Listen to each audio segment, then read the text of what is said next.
This is the story of a war.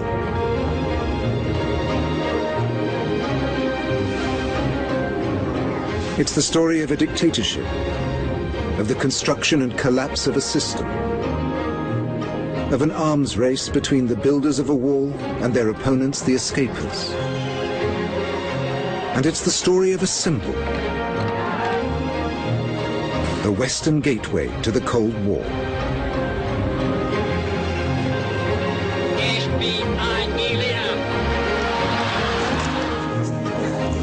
Thousands tried to get over, under, through or round it, attempting to foil the ever-escalating and perilous wall technology. More than 1,000 died trying. Mr. Gorbachev, tear down this wall. It lasted 28 years, and it came down as suddenly as it went up. The Berlin Wall.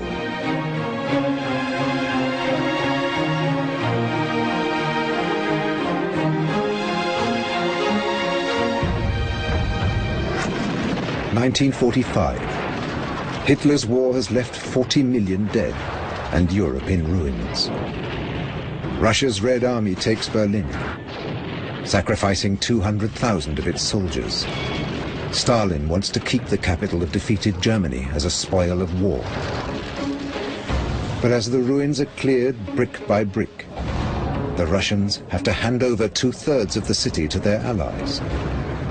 Berlin will be under joint military administration. It's a recipe for tension. Defeated Germany is now split between 4 victorious allies. In the west, France, Britain, and the USA. In the east, Soviet Russia.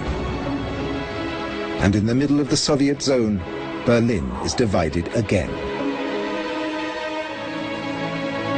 Stalin had referred to West Berlin as a thorn in the flesh of the Russian occupation of Eastern Germany. Khrushchev publicly declared it to be a malignant tumor. I mean, these images of kind of a disease in the body politic of the Eastern Bloc called West Berlin were used by Soviet leaders frequently. In 1948, Stalin blocks land routes to West Berlin to force the Allies out. The American and British airlift supplies West Berlin for 9 months, until Stalin gives in. And from 1949, there are 2 German states, East and West. Very rapidly, both Germany, but especially Berlin, became points of confrontation, and Berlin then served this purpose for 40 years as a point of confrontation, not just between 2 ideological systems, but between 2 centers of power who were vying for control of Europe. East Germany, the GDR, with West Berlin stuck in the middle. The only border still open is in Berlin. Between 1949 and 1960, up to 3 million Germans leave the communist East, heading west, via West Berlin. The East German population is shrinking, dangerously.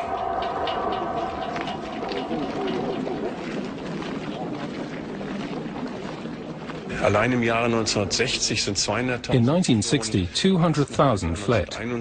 By June 1961, another 160,000 had gone. It was draining the country's lifeblood. East Germany's weak economy desperately needed its workforce. The communists were afraid the economy would collapse. It was becoming increasingly urgent to do something that would solve the problem of West Berlin. It's still too easy to cross between sectors in Berlin, just by showing identity papers. East Germany's communist leader Walter Ulbricht badly needs a permanent solution. Ulbricht was a very determined man, and he saw this as his point to start pushing the idea of a barrier, a fence, a wall, call it what you will, again. And he did. And so as we move into 1960-61, he's there constantly on his trips to Moscow, constantly on the phone, saying, this is what we need to do. This is the only way we're going to solve this problem. His lords and masters in Moscow give him permission to build a barrier. And then he lies at a press conference.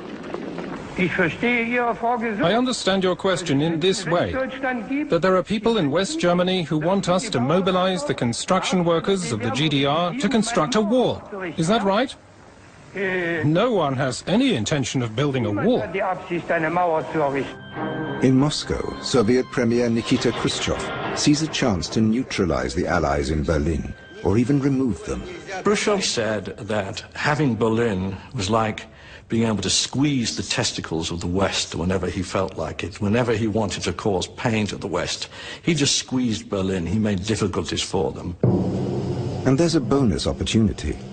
Khrushchev can test the resolve of the new young US president, John F. Kennedy. Kennedy said, don't touch West Berlin. And the assumption that Khrushchev, and indeed Ulbricht, his East German colleague, can make from that is, as long as we don't actually infringe on Allied rights in West Berlin at this point, the Allies will do nothing. And they were absolutely right.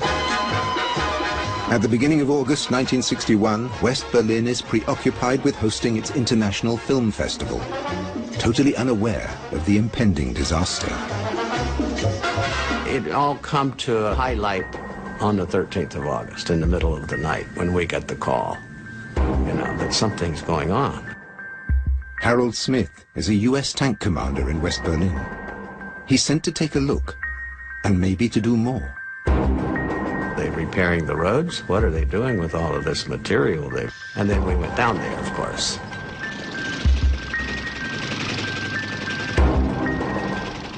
We had a countdown going, and where all of those tanks along the wall were going to just go crush that wall down.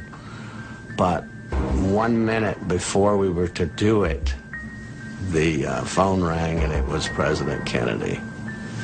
And he told the State Department representative, don't touch the wall. All the Allies can do is watch. One of the soldiers on the eastern side is Wolfgang Engels.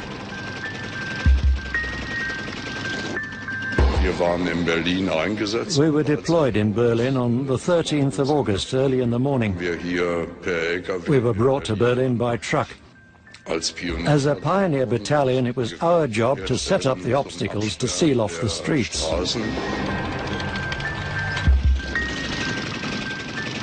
77 east-west crossings are sealed inside the city. The barbed wire started going up on August the 13th. It was very carefully kept exactly inside East Berlin. There were never any kind of incursion into West Berlin. On this day, East Germany seals West Berlin from the outside world. It would be cut off for the next 28 years. Hardly any of the soldiers involved on our side believed the border could be totally sealed off. Soon, a 156-kilometer makeshift wall encircles West Berlin and its more than 2 million citizens.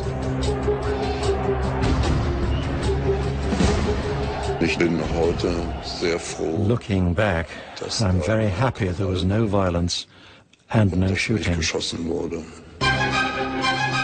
The Western Allies let it happen.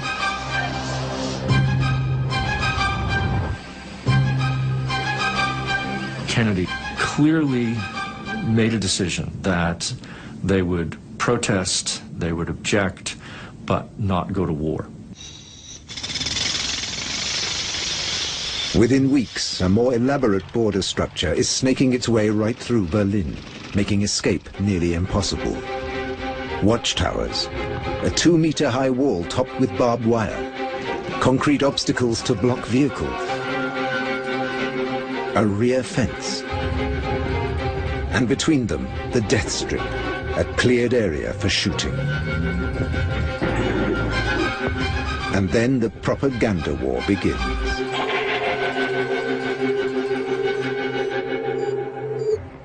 Fellow Germans in the uniform of the Volkspolizei, you stand here day and night at Ulbricht's barriers. You're not stupid. You realized long ago that Ulbricht's measures are endangering world peace. Thousands of friends and families are torn apart. Berliners are in despair. But the United States is less concerned.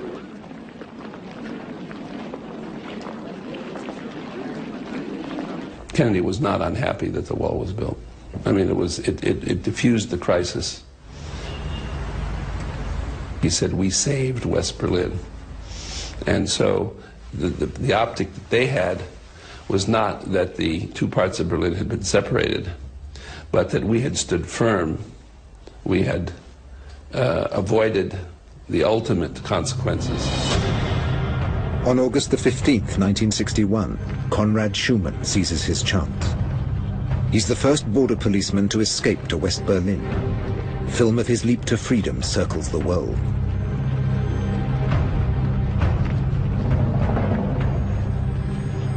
He's one of many risking their lives to escape.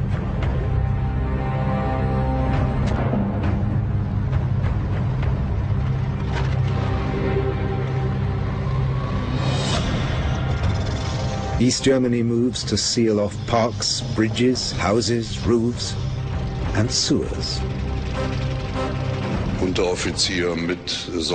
NCOs and soldiers went down into the sewers to install barriers, and the first platoon that went down there just disappeared. For individual Berliners, separation comes as a terrible shock. 16-year-old Roswitha Brosius is engaged to Klaus Köppen from West Berlin. For weeks he's been urging her to come over. Now it's too late. He always knew what he wanted. He wanted me right from the start, and he had to have his way. He just said, "Come on over." I could so easily have gone across on one or two occasions. The border fortifications are already getting more formidable. People can only see each other from a distance. I just didn't want to, or only if my parents could come too, the whole family. That's what we said. Everyone goes or no one goes.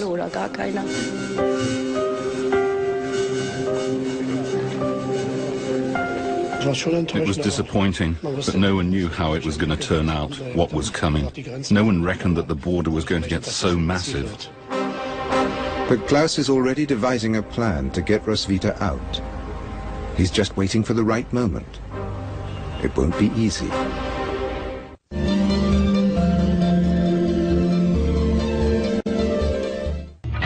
Checkpoint Charlie. Today it's a tourist attraction. Once it was the most famous and busiest border crossing in Berlin, the epicenter of the Cold War. The Allies have to make sure it stays open, and the East Germans are making it difficult for them to cross.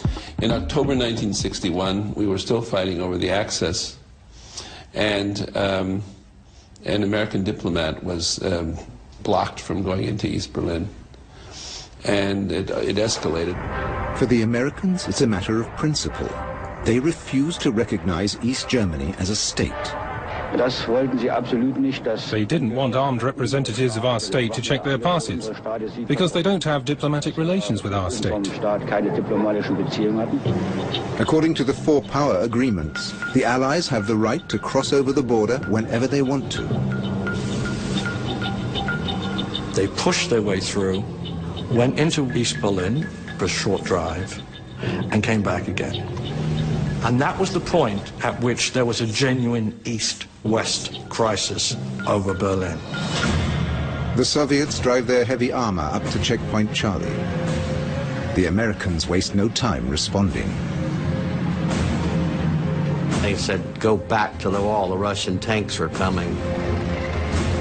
American tanks speed to the checkpoint.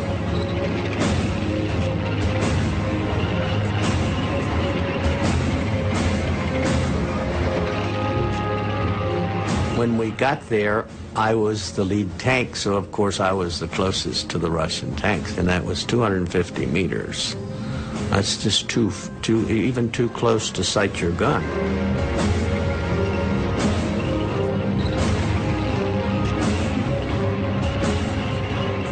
This was the famous meeting of the tanks at Checkpoint Charlie, which took place in October 1961. And again, President Kennedy was on the phone talking to the commanders on the ground. And I suppose Khrushchev was also. These were tanks which were armed and ready to shoot. And it easily could have escalated into a battle. easily. Harold Smith spends 12 hours in the front rank of this standoff between East and West. We did not have orders to shoot. They didn't move forward. I don't know what the orders would have been if they had started moving forward toward the wall. But I understand that they had orders to shoot us if we tried to come through that wall. It was very, very tense. Who's going to accidentally fire a round? That was my greatest fear, was someone was going to accidentally fire. And I'm afraid that would have been the start of the Third World War. They're head-to-head for 16 hours. The whole thing was sorted out quietly in the background, of course. Neither Khrushchev nor Kennedy wanted a war over this one still. It was basically Ulbricht playing games. He was the weak man who is strong because everybody needs him to survive.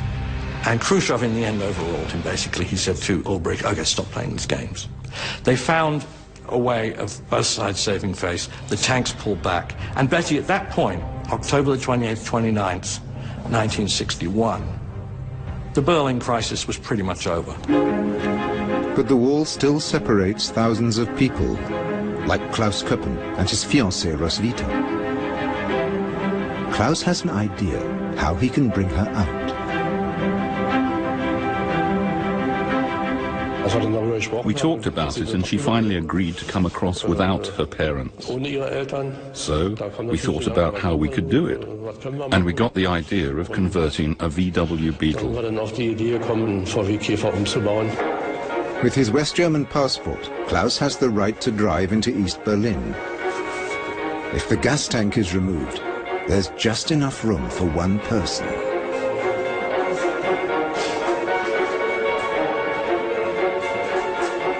Because I was petite, he thought I could curl up and squeeze beneath the hood where the gas tank was. Dann müsste das klappen. Und jetzt? Ja, du musst ein bisschen umdrehen. Aufpassen, dass dir nichts passiert. A tiny 3-liter gas tank will fit on top of her. I was like an embryo in the womb. It was tight in there, but I didn't really mind. I was athletic and petite.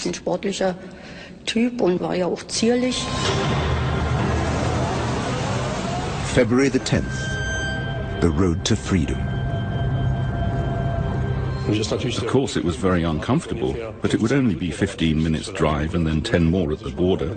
And if she managed that, we'd be all right.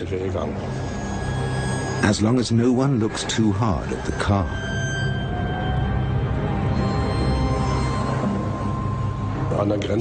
They hadn't reached the point on the border where they thoroughly examined each vehicle. Later on, they looked underneath with their mirrors. They'd shove a flexible rod into the gas tanks to see how deep the tank was and if there was really gas in there. But at that time, they weren't so advanced.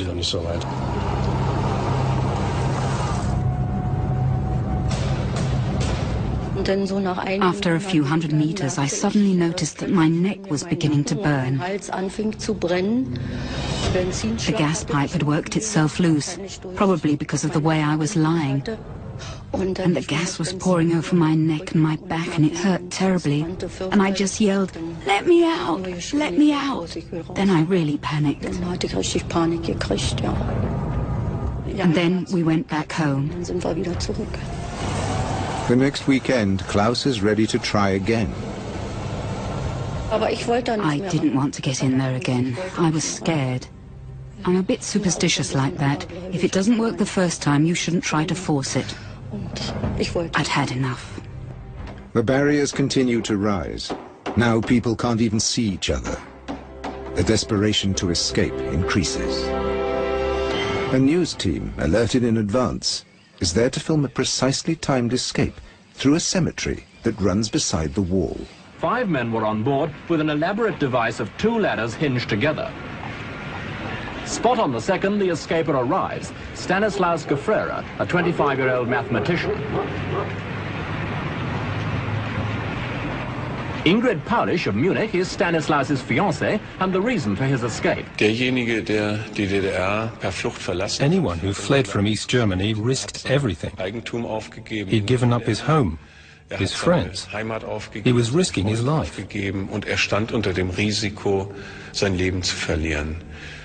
Anyone that desperate is living in a society that isn't worth living in.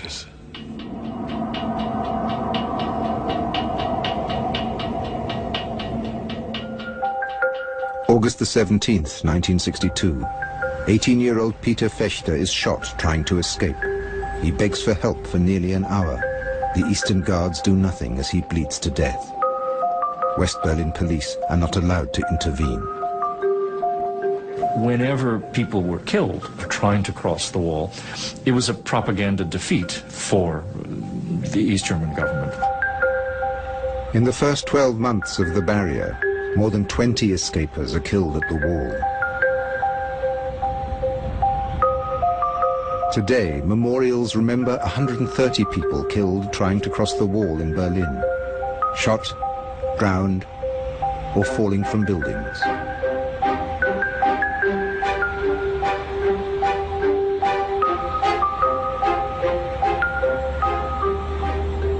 The border guards always had orders to shoot at escapers. But in September 1961, after the wall went up, Erich Honecker actually said, the wall, the frontier, must be so designed that there is a clear field of fire, so that we can annihilate those who violate our borders. Buildings close to the wall are demolished to make it easier to spot escapers.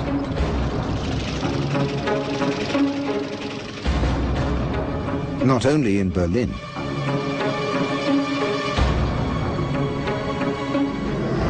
The whole border between the two German states is now massively reinforced to make it as impenetrable as the wall in Berlin. A death zone is constructed, tearing the two German nations apart. Mödler-Reuth is split in two. The locals call it Little Berlin.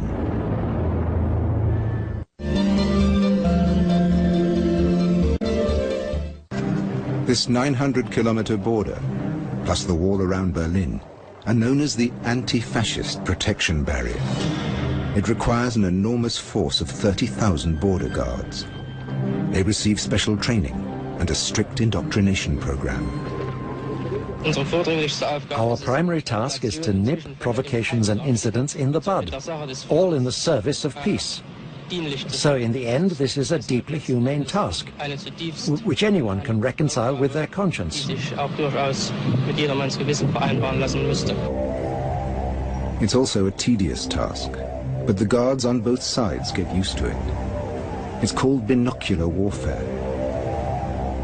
And every day, the border gets tighter.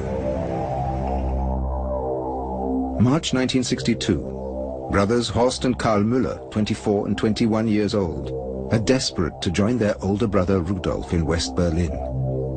With their wives and children in tow, they have an ingenious plan. They hope to flag down a subway train that travels back and forth between the two parts of West Berlin. It has to pass under East Berlin on the way. But it's not so simple. The only approach is through a subway shaft. They fashion a homemade key that lets them in. It was terrible. The shaft was incredibly steep, and we didn't know what to expect down there.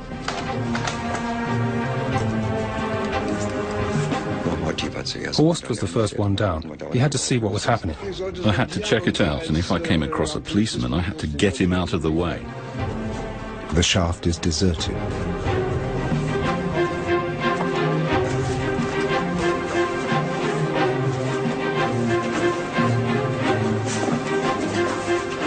And then we sent the women and children down. They made such a row on the ladder, the iron clanged. You wouldn't believe it. So I just said, kids, you can make as much noise as you like. I mean, if they haven't heard us by now, they're either deaf or completely stupid. But the tunnel is deserted too. Their luck holds. A train is approaching, going in the direction of West Berlin.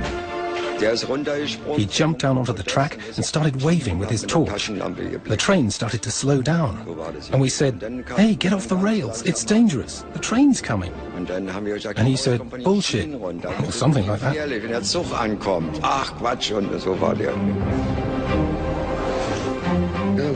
And it got slower and slower, and it stopped. Imagine that. And it was like every care I had faded away.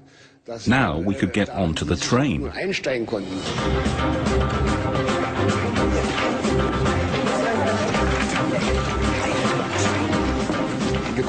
We just jumped in. There were already plenty of people in the wagon, and they knew exactly what was happening. 11 people, including kids, were getting out.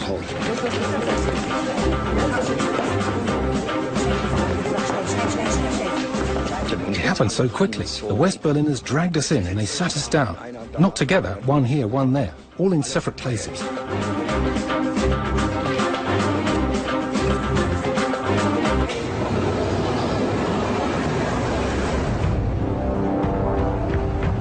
But they're still under East Berlin. Terrible, terrible. Those were the worst minutes of my life. We didn't know what was going to happen.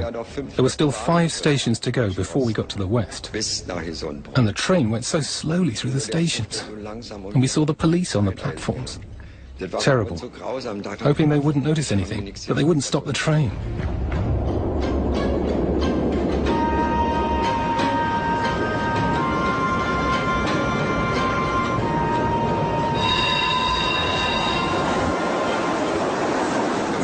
And then we got through, and out the other side, and then all hell broke loose.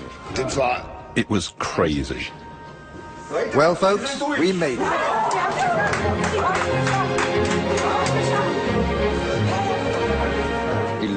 Everyone in the train jumped up and hugged us, and we all cheered, and oh, that was great.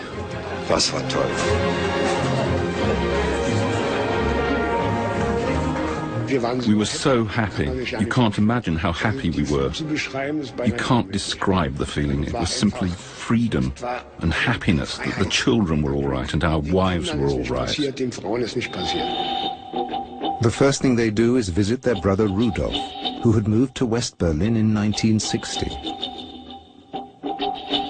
And then the bell rings in my apartment and my brothers are standing in the doorway. First he stared and stared, and then he was smiling all over his face. I was completely confused. I thought, no, this can't be true. And is my wife there? And I just stared. We couldn't take his wife with us. She was being watched all the time. The house was under observation every day. They just stood there and watched it. When the wall went up, Rudolf had already escaped to West Berlin. His wife Traudl and his 2 young sons were to follow, but with every passing month, hopes of a reunion faded. Since then, Rudolf has been looking for a way to bring them over, without success.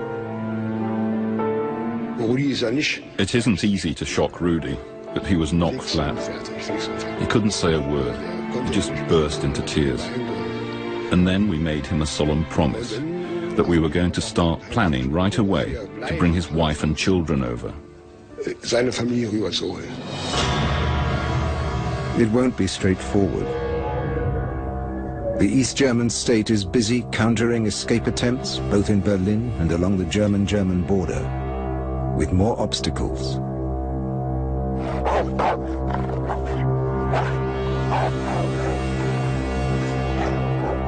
And with incentives for the guards.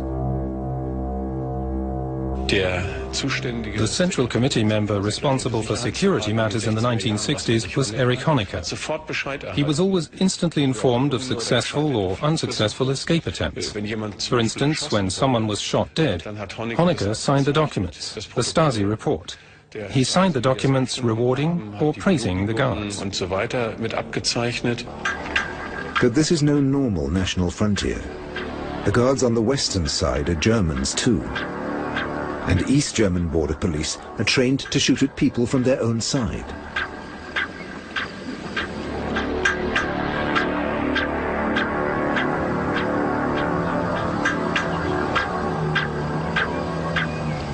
it was a real problem for the East German government. So the indoctrination was heavy, discipline was tough.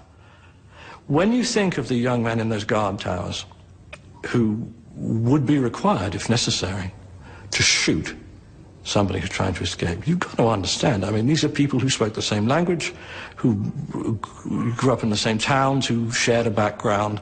How can I be expected to, you know, fire a gun against my cousin Gunther? In West Berlin, Mayor Willy Brandt can only express his hopes. We want a situation in which there is no more shooting. Right in the middle of East Berlin, there's an East German soldier who doesn't want any shooting either.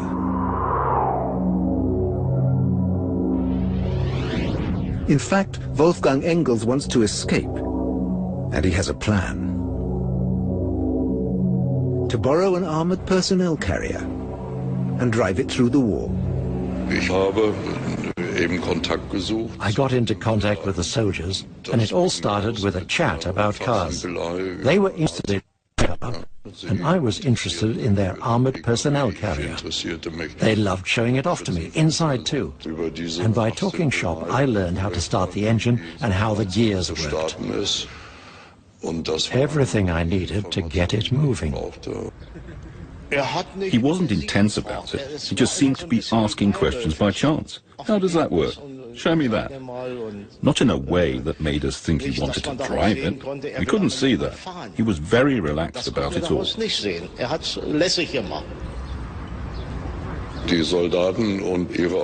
soldiers and their officers went to dinner, and I stayed behind.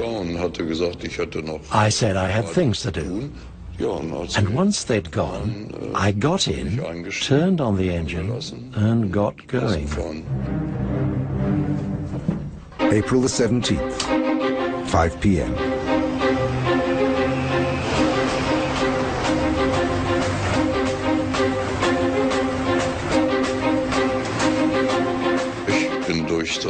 I drove straight through the gate. It was only closed with a chain, and turned off towards Treptow.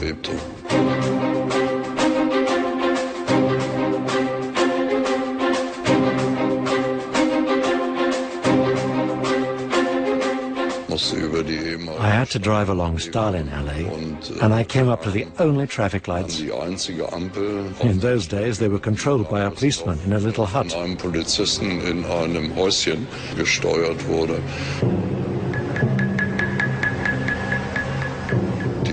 The armed forces of the state have priority on the roads. 20 kilometers to freedom. He's now being followed. The die is cast.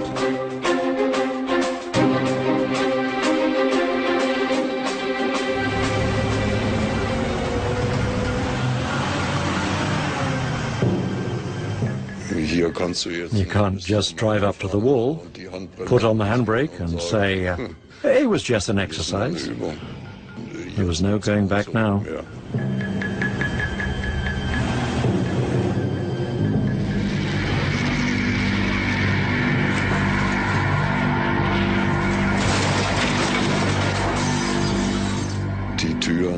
The doors were still in East Berlin, on that side of the wall.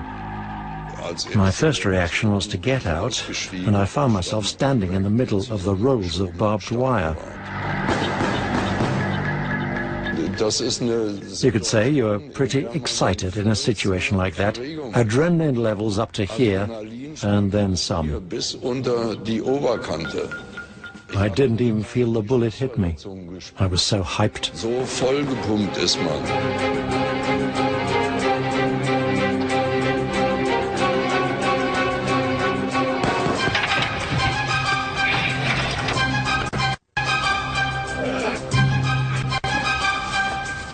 He's badly injured.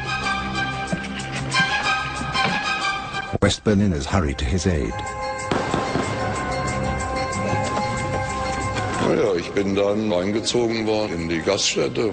They carried me into a bar, and looking up from the floor, I saw labels on the bottles I only knew from commercials. That's how I knew. I was in the West. And now he's on the blacklist of the East. Theft, desertion, and damaging state property. Wolfgang Engels has a bullet in his back. His legs and arms have been shredded by barbed wire. But he's happy. Except for one thing. His mother, a committed communist in the East, rejects him as a traitor. The builders of the Berlin Wall react to every escape attempt with an escalation of their defenses. They will later introduce L-shaped concrete and steel slabs, each more than 3 meters high, weighing 3 tons.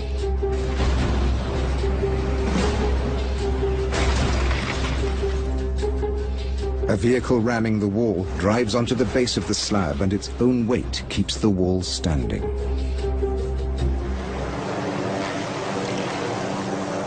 The wall has now become a player in the Cold War.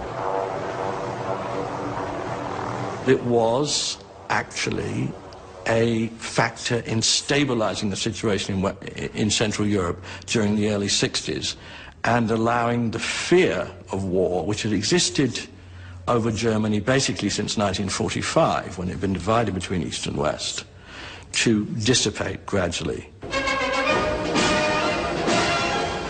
In June 1963, John F. Kennedy finally visits West Berlin.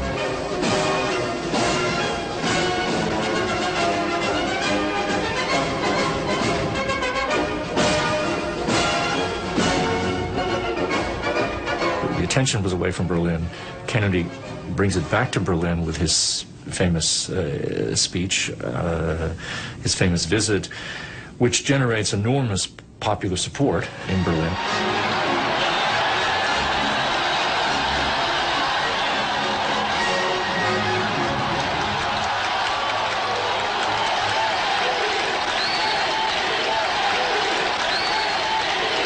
As a free man, I take pride in the words, Ich bin ein Berliner.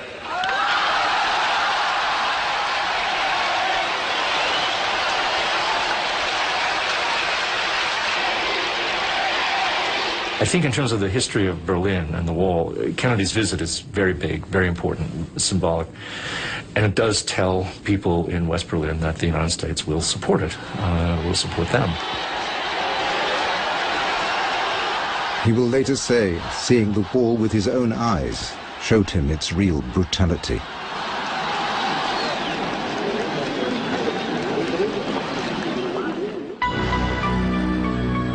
That brutality has been cruelly demonstrated months before, in the middle of Berlin. In May 1962, Rudolf Müller and his 2 younger brothers finally devise a way to reunite Rudolf with his family. The construction of the wall has separated him from his 2 children, Bernd and Christian, now 8 and 5 years old, and from his wife, Traudl. They arrested my wife once because she waved. They interrogated her. They kept her locked up for a whole day with the children, and they made it clear to her, your husband is over there. We know about him. We know what kind of man he is. You're never going to see him again. You aren't getting across. We'll see to that. The 3 Müller brothers, along with friends, start to dig a tunnel. They will be breaking through into the east.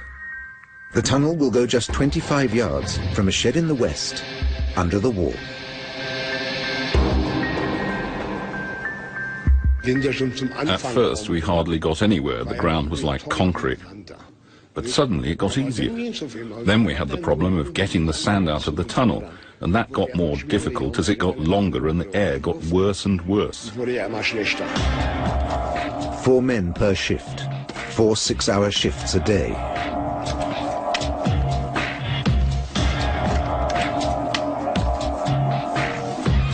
They're starting from a building site, and they're digging just 2.5 meters beneath the border guards. So they have to work quietly.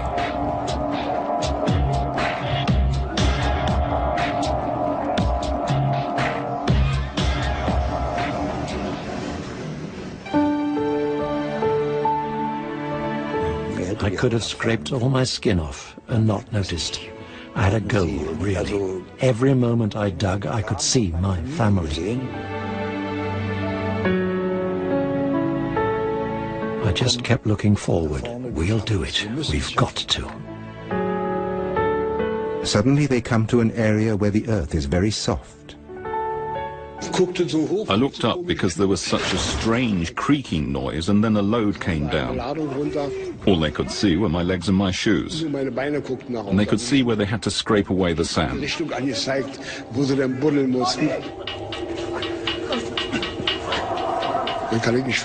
That was terrible. I'd already been through a hell of a lot, but I didn't want to get trapped under the sand. That was terrible. I still can't talk about that. It was bad.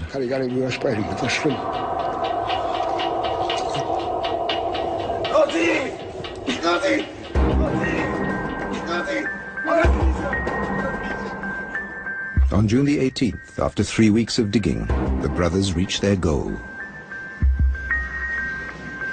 Rudy said, "Hottie, go on, make a hole.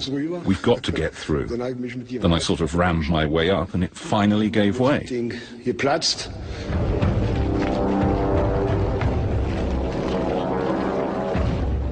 There was a wardrobe over the hole. When I broke through, it shifted with a hell of a noise, but we'd made it. Rudolf is offered a gun.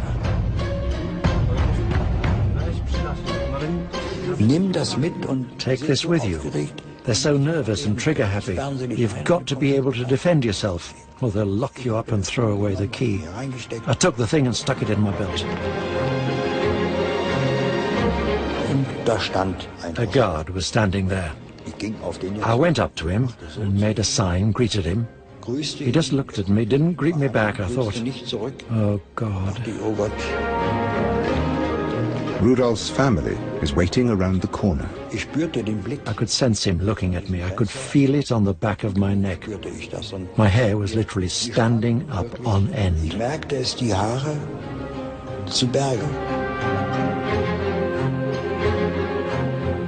And the guard must already have been suspicious. He'd been watching. And then Rudy came back after a while with his family.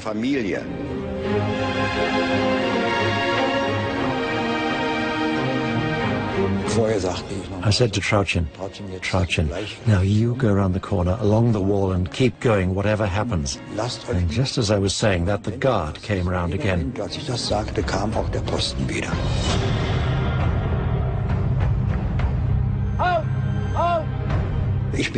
I stopped. The others carried on a bit. Don't get funny. You saw me just now. We're going to a birthday party. You know, the way we talk in Berlin. Nice and relaxed. But he wasn't listening. He was nervous. I could see it in his face. Somehow he was nervous.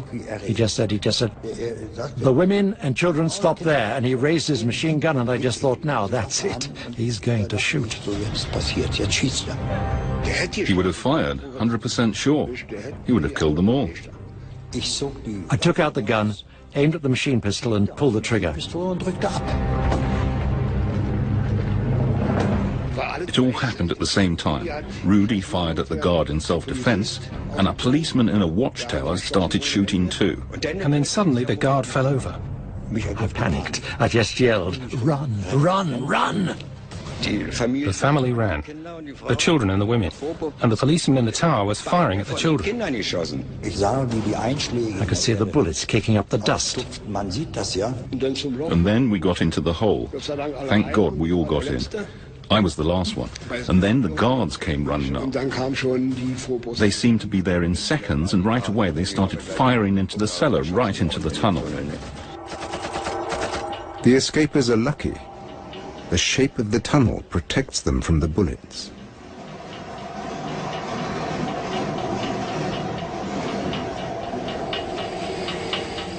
But the guard is dead.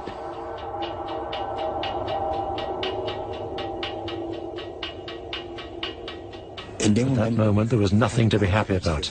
I was really down. In East Germany, Reinhold Huhn is turned into a martyr. The young border guard was 21 when he fell victim to the murderer's bullets.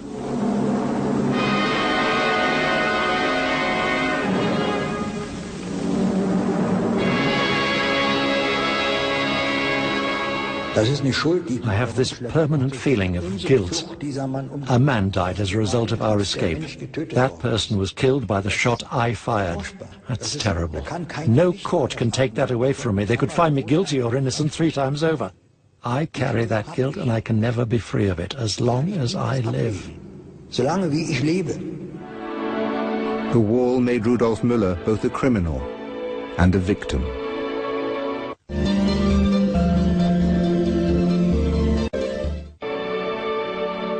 By 1964, more than 70 tunnels have been dug from east to west and from west to east, freeing more than 250 people. The East German secret police, the Stasi, find a way to stop them. They infiltrate escape routes even before they start digging. But the whole point became to keep the lid on the pot. In other words, to nip escape plans and other things in the bud. So the Stasi was doubled and trebled in numbers and began employing unofficial agents among the general population. In other words, to find out whatever is going on, we have to know what it is. And the Stasi find out that a new tunnel is being dug. It will be the longest ever constructed in Berlin, 250 meters. And Klaus Köppen is digging it. There's somebody he wants to rescue, not under the hood of a VW Beetle, but in a tunnel. His fiancée Roswitha and their 1-year-old daughter Simone. But she's very scared. Right from the beginning I said, I'm responsible for our child and I just don't want to. I said I'm not going to go down there. I was afraid to go through it. Because everyone knew they took escapers' children away. They would take our baby away if we were caught. He digs every night for months. It was back-breaking work. After half an hour, your knees gave you hell and your body was totally tense, because you could only work on your knees.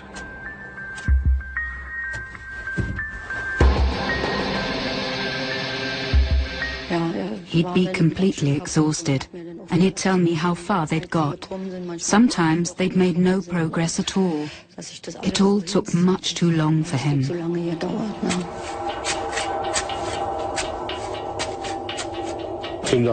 Never had any doubts. Just dig, dig, dig. Keep digging till we finish.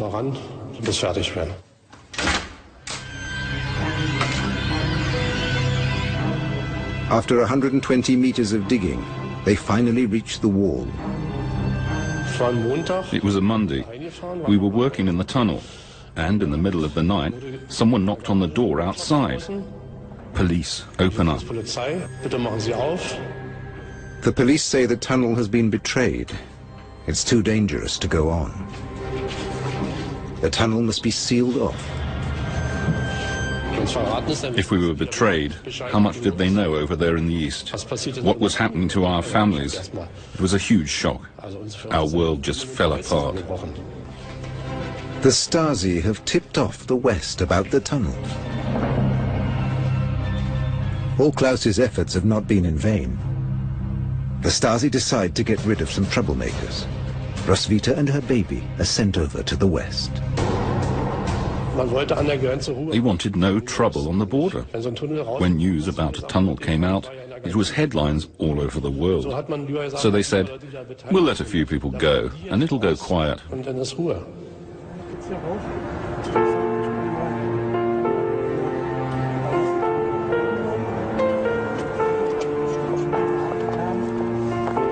I see it as the greatest proof of his love. Not every man would do what Klaus did. Basically, he risked his life for us. In the 1960s, both sides learn they will have to live with the wall, for good or ill. The people of West Berlin, for the first time in years, are able to cross the wall. Christmas time. The first tiny unfreezing of relations. And with it, the wall is turning into a success for the East German regime.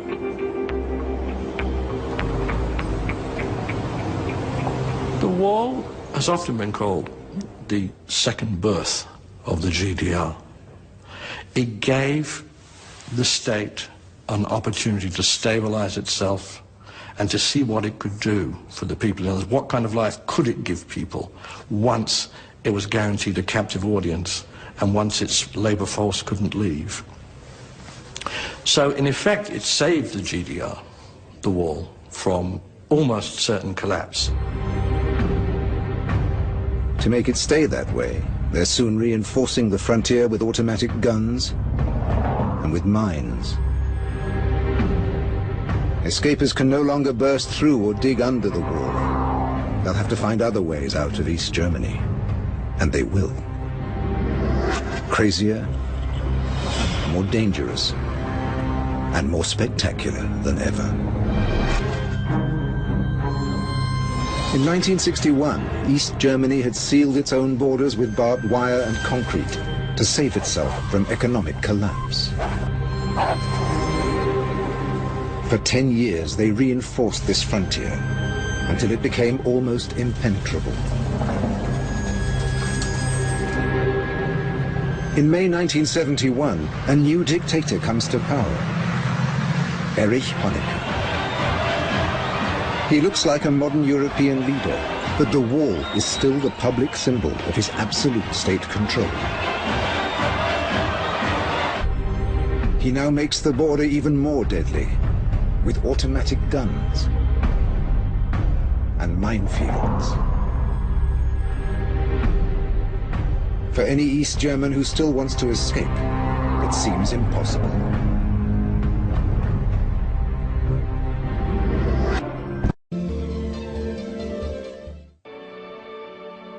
By 1960, to make it stay that way, they're soon reinforcing the frontier with automatic guns and with mines. Escapers can no longer burst through or dig under the wall. They'll have to find other ways out of East Germany. And they will. Crazier, more dangerous, and more spectacular than ever. In 1961, East Germany had sealed its own borders with barbed wire and concrete to save itself from economic collapse. For 10 years, they reinforced this frontier until it became almost impenetrable. In May 1971, a new dictator comes to power, Erich Honecker. He looks like a modern European leader, but the wall is still the public symbol of his absolute state control. He now makes the border even more deadly, with automatic guns and minefields. For any East German who still wants to escape, it seems impossible. And the Cold War is heating up. In the 1970s, the Soviet Union stations nuclear missiles in East Germany. The Americans plan to do the same in West Germany. Very few politicians in West Germany ever thought Germany would be reunited, at least in anybody's lifetime. In East Germany, Honecker benefits from the superpower rivalry. And things have been getting better in the GDR. It's become the shop window of the socialist world. Apparently proof that communism works.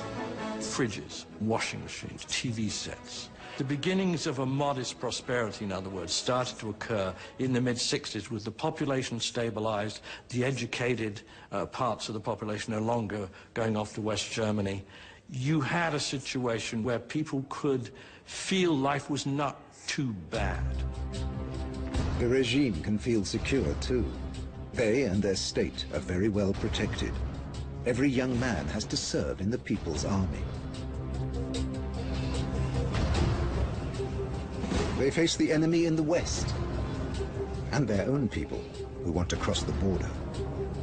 Ingo Bethke is a border guard.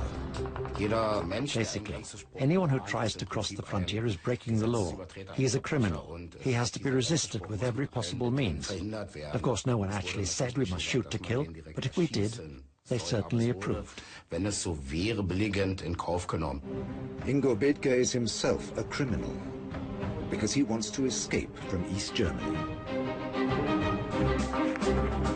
May the 26th, 1975. He will escape at night with a friend. Ingo has served here. He knows this section of the border perfectly. Of course, they would have fired. But you have to aim, too. A Kalashnikov isn't accurate, but it has 30 rounds. You get through that in a couple of seconds. Bethge knows the terrain. After the border area comes the frontier fence with its death strip, and then the River Elbe with its patrol boats. It's a formidable barrier. It was a sense of adventure. I wanted to see the country the Beatles came from. There must be something on the other side of the wall, but it was off limits. We just wanted to be able to go wherever we liked.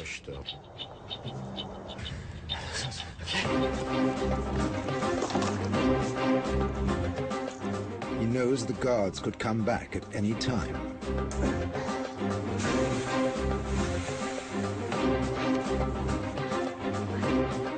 Now comes the next obstacle, the minefield.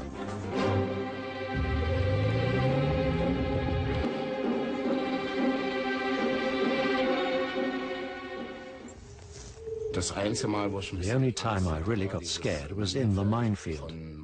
I'd heard that if you stepped on a mine, part of your foot was blown off, maybe up to the ankle, but not the whole leg. We had a small paddle. If we slap that down and a mine explodes, we should be okay, but then we'll have to hurry. That was the only time I sweated a bit. Apart from that, it was nice and dark. Nobody saw us. Next task, blowing up their airbeds on the banks of the River Elbe. The Elbe has a very fast current. Swimmers quickly get carried away. There are eddies and everybody's scared of them. I didn't want to drown, so bringing the airbeds was a good idea.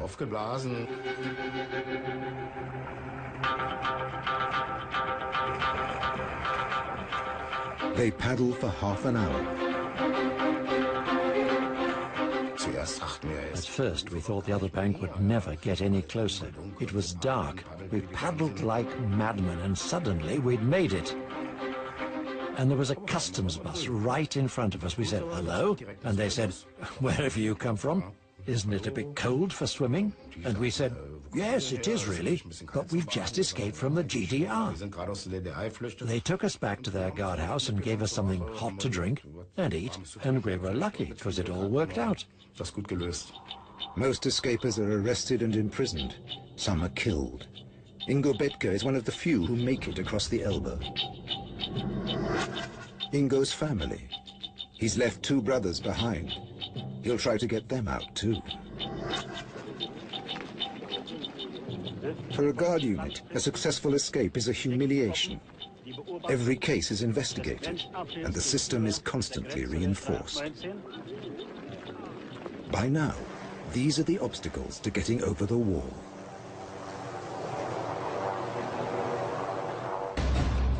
The watchtower, the rear wall,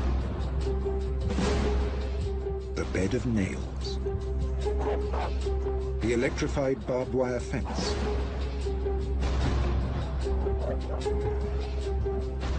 dogs,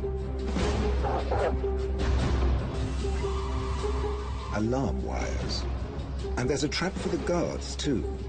The brushed sand, for instance, would show footprints. So in other words, if you're up in your guard tower and you see somebody trying to cross and you choose at that point to look away and hope that nobody notices and the person gets through safely to the western side, that will not be the case, because when somebody's escaped, obviously there'll be a huge inquiry and they will see the footprints in the sand next to your guard tower and they will know exactly what went on, and you will be in deep, deep trouble.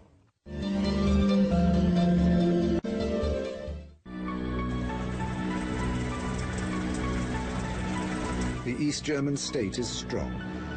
Erich Honecker has forced his people to respect him. Now he wants the world to recognize his country. On the one hand, they were seeking respectability. They wanted to be seen as a state that functioned, that was on an equal basis with all other states. But at the same time, they didn't actually want to allow their own citizens the freedoms that membership of the international community allowed. Détente is the magic word. In the 1970s, there's a series of important international agreements. All's well that ends well. At last, the regime has won full recognition throughout the world, in exchange for signing away a little more freedom to its citizens. Technically, they were now allowed freedom of movement, freedom to choose where they worked, freedom of expression. Communist governments would frequently sign these manifestos and international agreements and simply not allow them to be carried out on their own soil. Instead, they build the wall even higher. Erich Honecker is completing the next stage of the wall. Bigger, broader, and more terrifying. Because 1,000 people are still escaping every year. Bell-shaped concrete slabs weighing 3 tons, topped off with a concrete cylinder that's impossible to grip. Most people have given up thoughts of escape. But not all.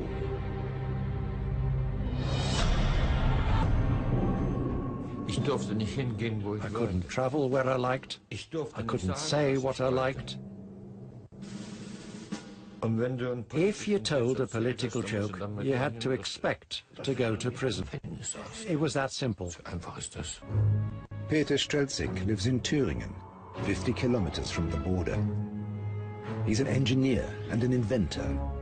He knows at ground level the wall is impenetrable, but he comes up with an ingenious and daring solution.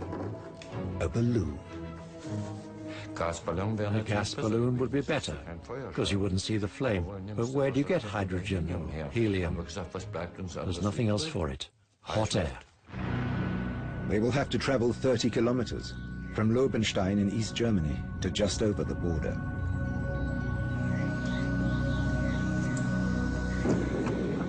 July the 3rd. We were ready for takeoff. The burner had heated up the air. I started to feel a bit queasy.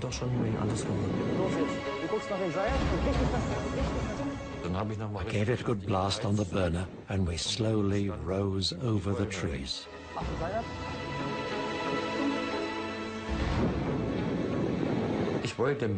I wanted to get as high as possible, because I was afraid they might shoot.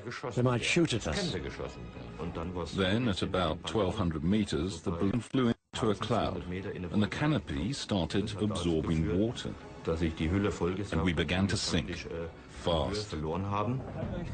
They crash land in some woods. But where? We didn't know. Are we in West Germany, or are we still in the East? Then they see some depressing signs. I'll never forget this. There was a box on a tree stump with lots of wires round it.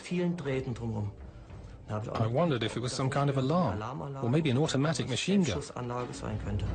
These alarms and booby traps are a sure sign they're still on the eastern side of the border. And then we just burst into tears. We were so near, just 200 meters to go, but we're still here. Nothing has changed. They abandon the balloon. And it's discovered by an off-duty East German policeman. I'd gone looking for mushrooms, and I saw the balloon hanging there. But I didn't say anything, because they would have pulled me in, and they would have told me off. What were you doing there? You have no business to be there. They wouldn't have praised me. They would have kicked me in the arse. 17 days later, the Stasi find the balloon. And local cop Egon Matjasik, this time on duty, is called in to guard the site. I was detailed to seal off the crime scene. I had a really good look at the balloon. I left my photo album behind, but I went back to fetch it, and then in the rush, I forgot my medicines.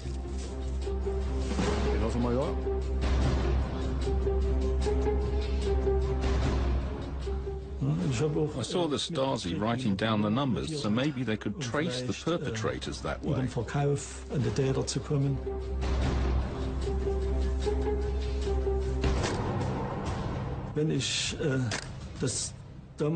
If I'd reported it earlier, they would have started the search much sooner. About 2 weeks had gone by. The Stasi appealed for information in a newspaper. Stasi secret police headquarters in Berlin. Information floods in here, but it never comes out. Escape attempts are bad news.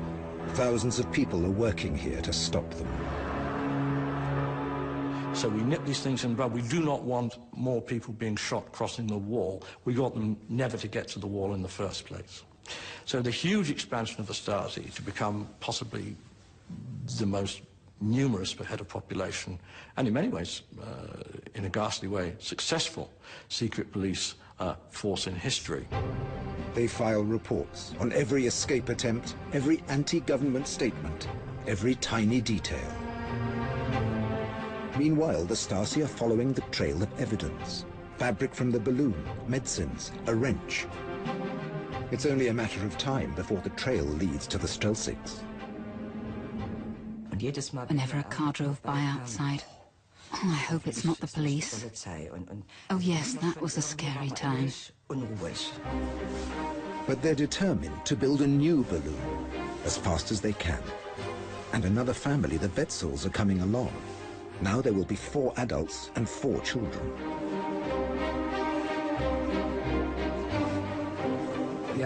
It's got to be bigger.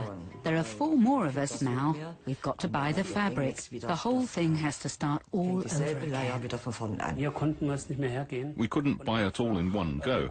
They would have found us out for sure. So we bought the fabric in small amounts in all sorts of different shops. We needed 1,240 square meters. That's enough for a small circus tent.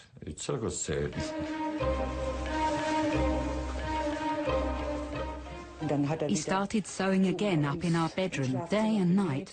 He even sewed in his sleep. They sew every spare minute for 6 weeks.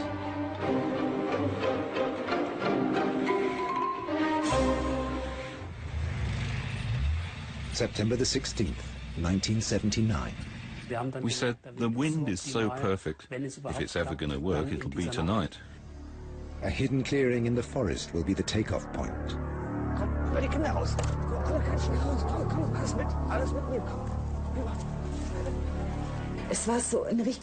There was dead silence, not a sound, nothing. All you could hear was the burner when they fired off some gas. But apart from that, there was no sound, absolute silence.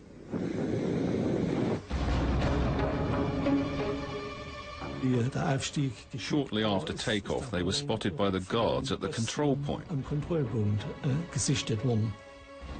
Suddenly we noticed that in the direction we were making for, we could see searchlights.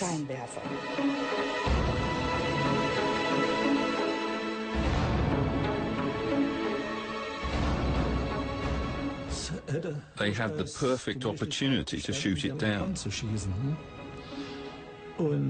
And one of the guards at the control point wanted to get the order to shoot. And he called Berlin. And they gave him the order. But by then, the balloon had gone.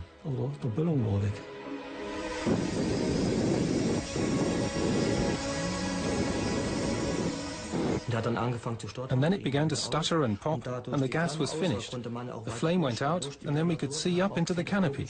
And there was a long gash at the top, right in the middle. I'd made one mistake.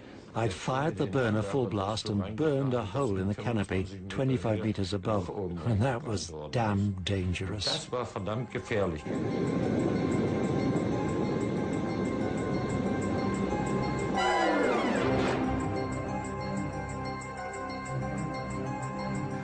From that moment, we just went down. We couldn't heat the air anymore. Luckily, the balloon was a bit bigger than it needed to be, and so it worked a bit like a parachute. And that slowed us down.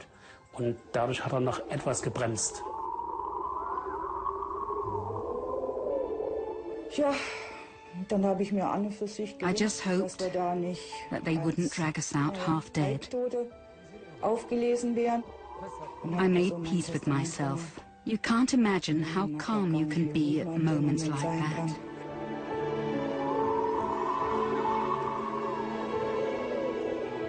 I take a look around with a torch, and I see the tops of the fir trees rushing towards us. And then I hear a cracking sound. The first time it took us 34 minutes, and the second time it was just 28 minutes. And because of that, I thought we hadn't made it this time either.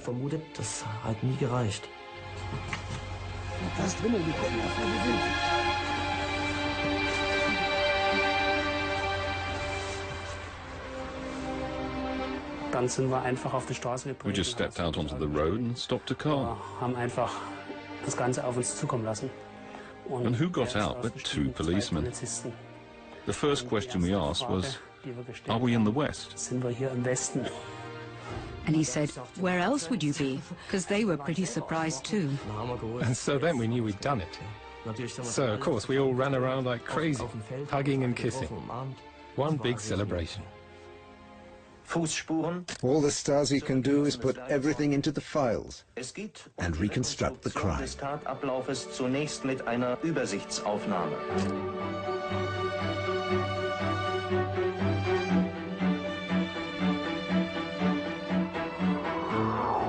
The Streltsik family's escape makes headlines all over the world. Freedom is, I believe, the most valuable thing a human being can possess. But the only people who know that are people who've had to live without it. If you've grown up free, you don't know what it means. West Berlin, freedom and department stores overflowing with goods. The dream of the West at the start of the 1980s. By comparison, East Germany is grey. The GDR could never stabilize the situation so that the people were happy, with no shortages and a little bit of liberalization, because the West was always breathing down its neck as an unwelcome comparison. Temptation lies just over the wall. Meanwhile, East Germany celebrates its 30th anniversary.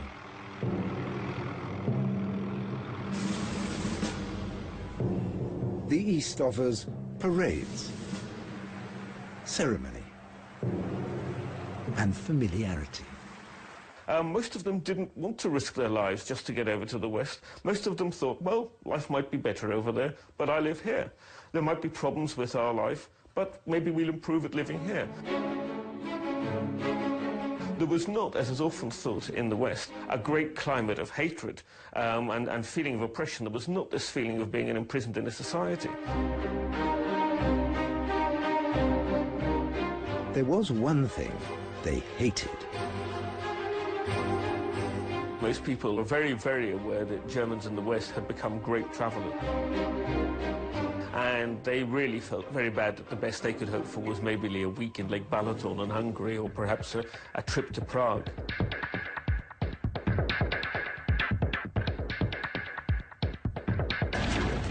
Building and guarding the wall takes a big chunk out of East Germany's gross national product. A fortune that Honecker no longer possesses by the 1980s. And the frontier is never finished. The wall was a big imposition on a country which often struggled financially. It may have cost as much as $1 billion a year to maintain over the 28 years that followed. $1 billion Deutschmarks, $500 million a year. And it still can't stop people escaping. People with crazy ideas. Like Holger Bethke.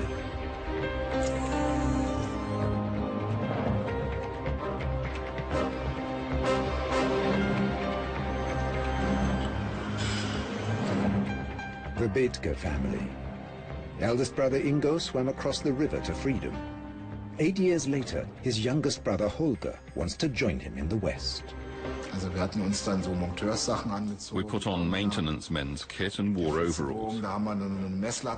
We attached a meter rule to the bow so it looked like a measuring rod, and we wound the steel cable round a big drum as though we had come to work in this building. If anyone saw us on the staircase on the way up to the attic, we could say, "We're working here." The date is March 31st.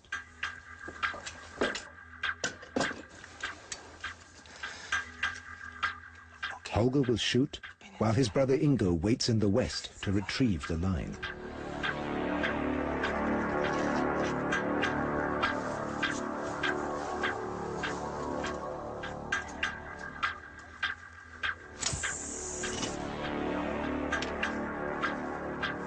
I just heard a ping and thought, oh damn, it's landed in a tree. And when they tugged it in, I saw something moving.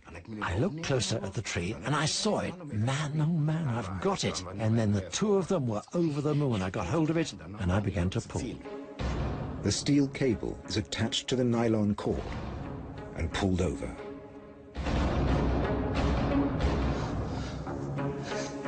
The idea was to tie it to the car and stretch it tight, because then we'd have more pulling power. The homemade pulley is attached.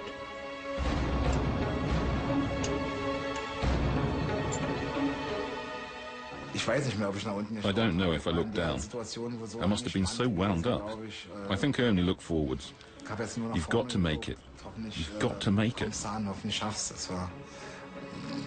I hope no one shoots. I hope no one notices.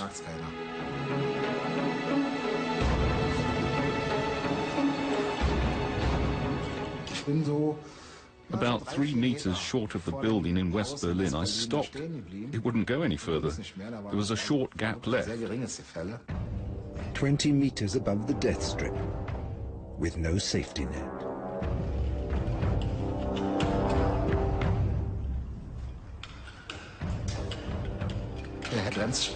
The border strip was incredibly brightly lit. They had arc lights every 10 to 15 meters, pointing downwards. So if you looked up from a watchtower, you saw a glaring white light, and beyond that you probably couldn't see anything at all. Of course, we hoped those bright border lights would help a bit, because we were above them, so they wouldn't see us right away. And then I saw my pal come rolling after me. We'd finally done it. We were in the West. They found a blind spot between 2 towers. Then the East Germans built a new tower to make sure it couldn't happen here again. So you could say that later my brother got his own watchtower.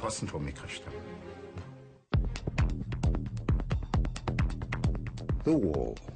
For a few artists, this is the biggest canvas on Earth, the East Side Gallery. Seen from the west, it's as loud as West Berlin. A tourist attraction, separating 2 worlds, West and East.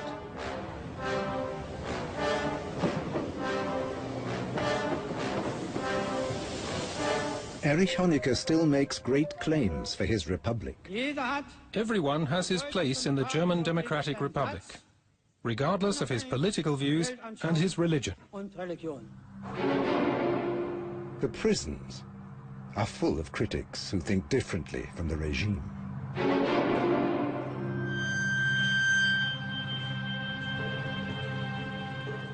What's the state to do when it has too many dissidents?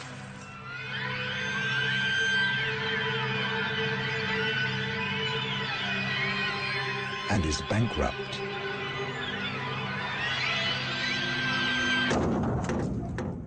You work out a deal with the West Germans whereby you sell them dissidents. In other words, you stick these people in jail and then you do a deal and say, we'll let you have these people in exchange for Westmarks, the precious Westmark. West Germany buys people's freedom for up to $50,000 each. Selling thousands of dissidents actually helps East Germany avert bankruptcy. And there are huge loans from the West. But with one condition, the booby-trapped guns on the border have to go. It's an acceptable deal for Honecker. In fact, about 35,000 were allowed out. So you can see how this monster that they created through this combination of wanting to get rid of these dissidents and at the same time make a profit from it had started to expand to such an extent that it was completely undermining the whole basis of the country. Much of the money earned selling people is swallowed up by the border fortifications, on land and on the northern Baltic coast. Some will challenge security here as well. Dirk Deckert and his friend Carsten Klunder want to try something really wild. The urge to live in a country where I could simply do what I want. Where there's no one to tell me, you can go there, but you can't go there. That urge was so strong in those days that I risked my life for it.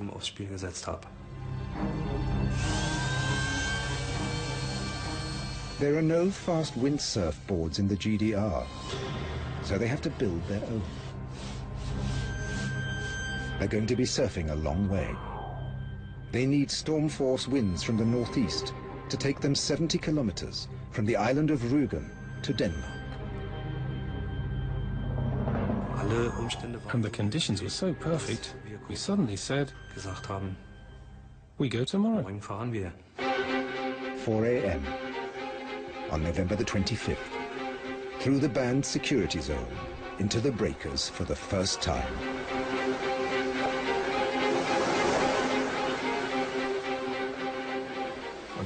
I ripped the side of my suit, and right away I noticed that some pretty cold water was coming in.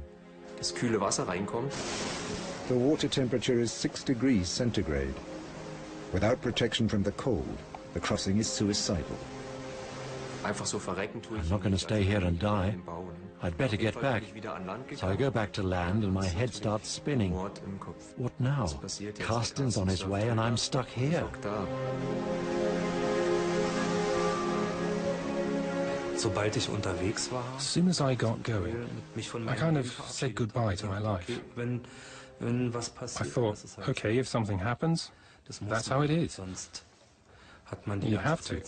Otherwise, you're so scared you can't do anything right. Carsten surfs for 4 hours.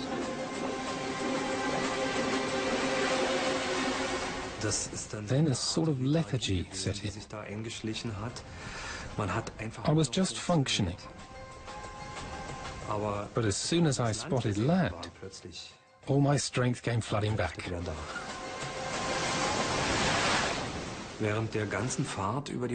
All the way across, I kept wondering what had happened to Dirk. Did he manage to get going? Has something happened to him? Maybe they caught him.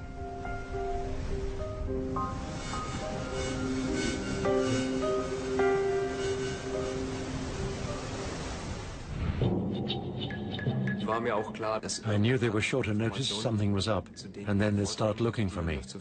I knew time was running out. I just hoped I was moving faster than they were. The next morning, after fixing his wetsuit, Dirk starts his second run.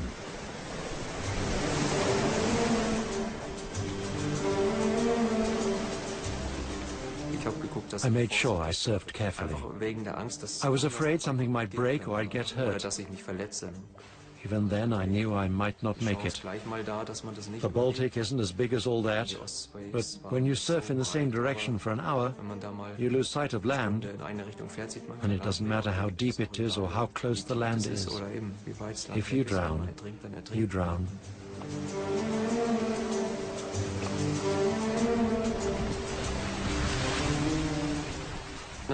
Then there were more and more fishing boats, and it was pretty clear I was getting into coastal waters. The fishermen are already looking for a second surfer.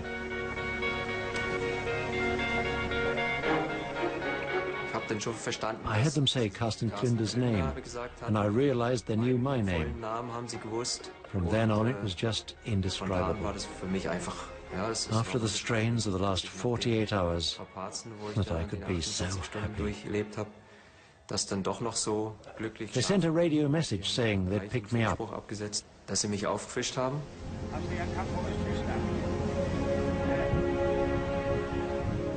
But was it worth it? If I'd known the wall was going to fall in 3 years, the border was going to open, I wouldn't have done it. I'd have waited out the 3 years. Dirk and Carsten give their first interview in the West to a surf magazine. But how can East Germany protect itself against such daring escapes?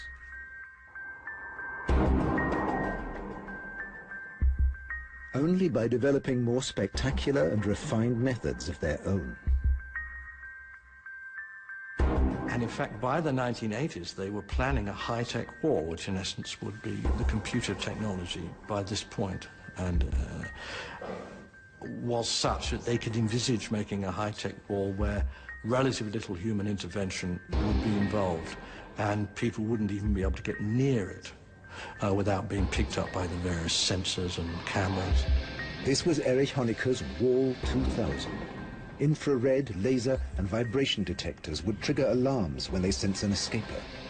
Automatic cameras and searchlights home in, and chemical sprays disable them. Green bushes will make the wall look benign and bucolic. 1985, there's a new man in the Kremlin. Mikhail Gorbachev begins talking peace. It's very attractive. American President Ronald Reagan is determined to regain the initiative. He comes to Berlin in July 1987. Just this picture, which has been reproduced millions of times of him standing there in front of the Brandenburg Gate, was as dramatic an effect as you could have. And so we more than achieved our goals with the speech. Mr. Gorbachev, tear down this wall. Reagan was the first president in a long time who didn't see the Cold War continuing forever. He had at least a hope that it would be temporary, that the Cold War would end, the Soviet Union would end, and the Cold War would be over and the U.S. would win it.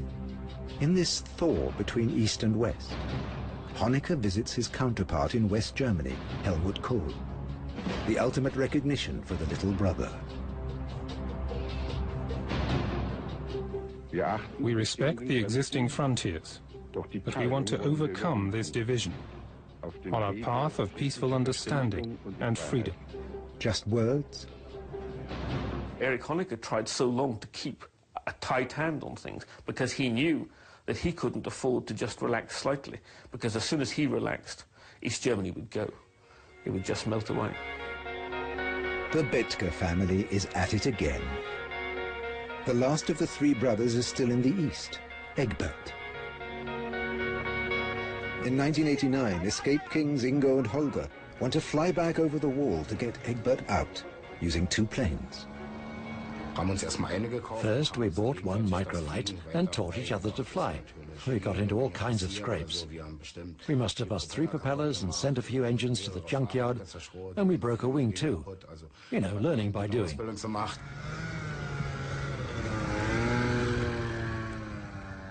Even if they carried on building the wall and made it even higher, there would always be people who wanted to cross. One plane will land in Treptow Park in East Berlin and pick up their brother Egbert, while the other patrols in the sky above. Egbert approves. I thought the idea was fantastic. Fly over the wall, land, and fly back. Seemed like a pretty good idea. I liked it. They've thought of every detail. We stuck red stars under the wings and another one at the back. We hoped that would give us the advantage of surprise over the border guards. They know the border guards are not allowed to shoot at air targets without permission.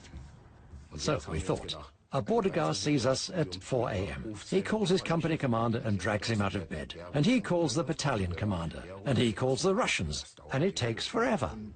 Until someone calls back, and by that time we're long gone. May the 26th, 1989.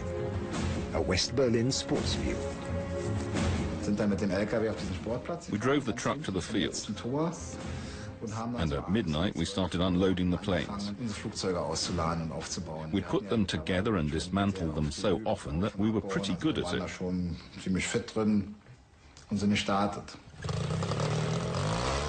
They switch on the cameras attached to their planes and film the entire flight. 4:22 a.m.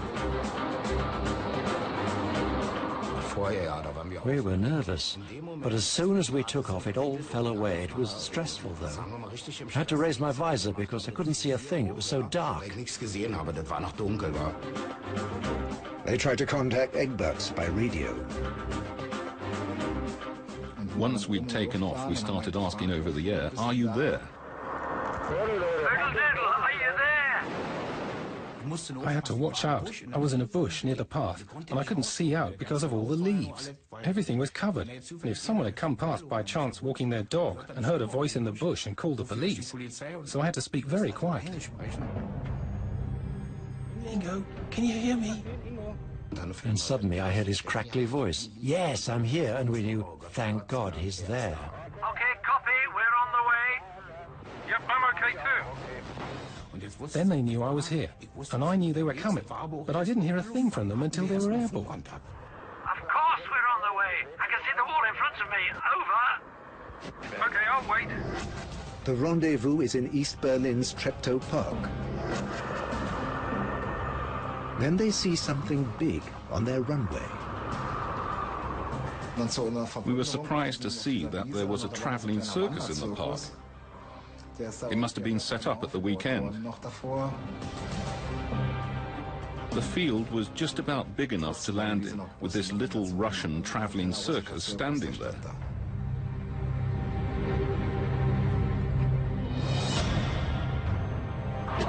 Further back. Ingo, I think I can see you. When should I come out? I landed somewhere at the end of the field. Egbert jumped out of the bush and I yelled, "Careful, don't walk into the propeller," because of course he was even more excited than I was. I ran round the propeller, sat down in the seat and shouted, "Go, Ingo, go!" I was really excited. I said, cool it, we don't want you falling out. I said, come on, take off, go, because I was still scared that a cop car would come by. And they drive straight off the road into the park. And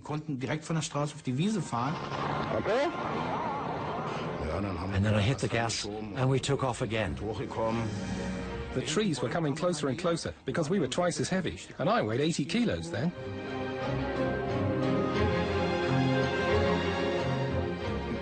I completed one circuit and they were down there in front of me, taking off.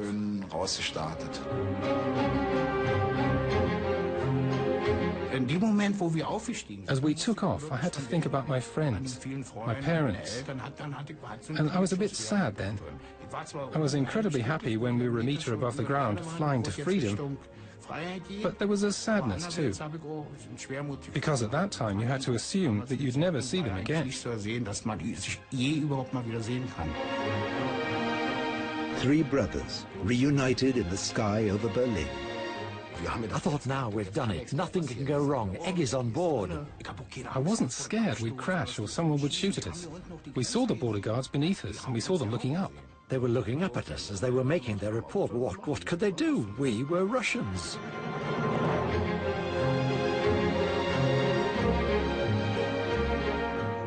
And then we were on the way to the Reichstag. Ingo and Holger had to find a place to land.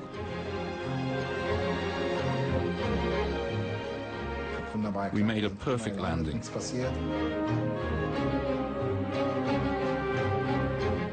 We're here. We made it.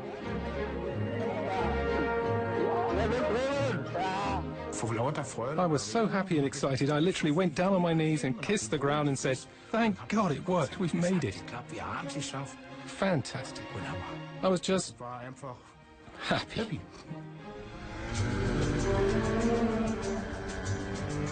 After just 16 minutes from takeoff to landing, the show's over.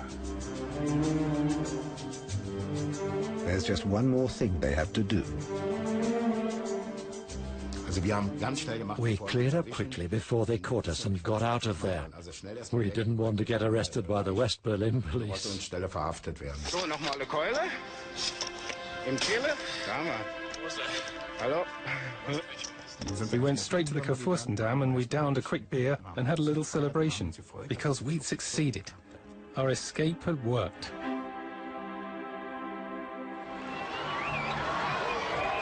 October the 7th, East Germany celebrates its 40th birthday. As far as communist leader Erich Honecker is concerned, his country will go on forever. But Soviet Premier Mikhail Gorbachev has different thoughts. Of reforms. We're shouting out, Gorby, save us. And that really was the point at which I think the pressure cooker inside East Germany met the reform movement within the Communist Party, and that decisive point arrived where suddenly it was really clear that the Russian bayonets were not going to save Honecker. We assure our friends all around the world that socialism on German soil, in the land of Marx and Engels, rests on indestructible foundations. Honecker was deeply resistant to change, not at all interested in compromising, and he felt that the regime was solid. He lived increasingly in a world of fantasy. Because elsewhere in Eastern Europe, in Poland, Czechoslovakia and Hungary, borders are opening.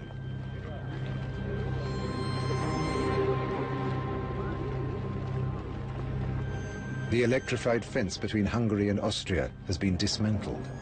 Suddenly, East German vacationers have a safe way out. On the trees were nails, and they'd hung their keys on them, car keys, house keys. So they left behind. I mean, I live in a house with all kinds of stuff. I can't imagine walking away and leaving it all. That's what they did. That's how badly they wanted to go. At the West German embassy in Prague, hundreds, then thousands of East Germans take refuge.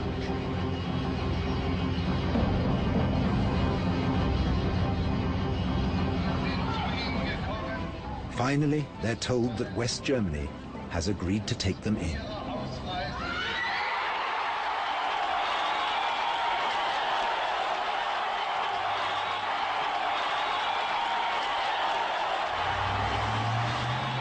I've done it. I can only say I'm a free man. Soviet Premier Mikhail Gorbachev refuses to act to protect East Germany. His advice? I believe that dangers lie in wait only for those who fail to react to life. And nothing would ever have happened in East Germany, nothing would have ever happened in most of Eastern Europe if it hadn't been for the arrival of one man, and that was Gorbachev. This was the first man who said, we are not going to send in the tanks. But Honecker's regime is not giving in.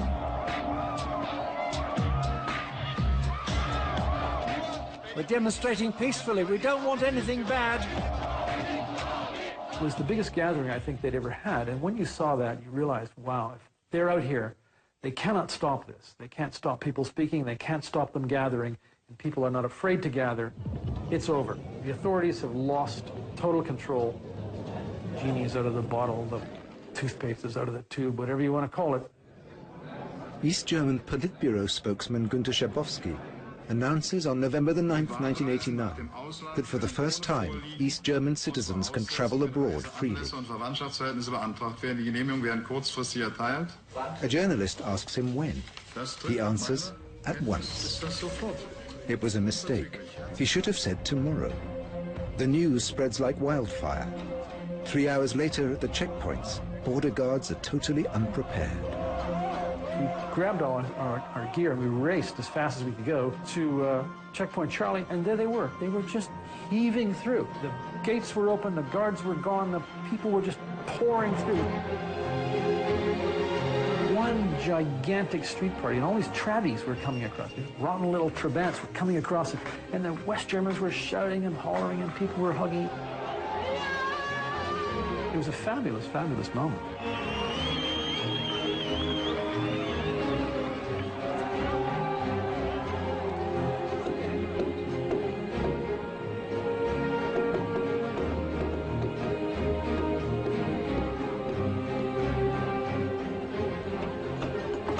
If anyone had told me I'd see this damn wall come down in my lifetime, I'd have said they were crazy.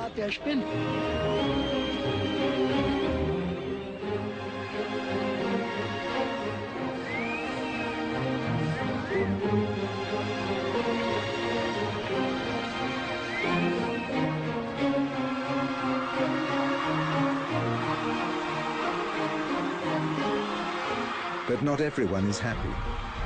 The people over there are talking about reunification. I'm absolutely against that. I'm sure there are lots of good things there, but they have a lot of muck over there too, and I think it should stay there.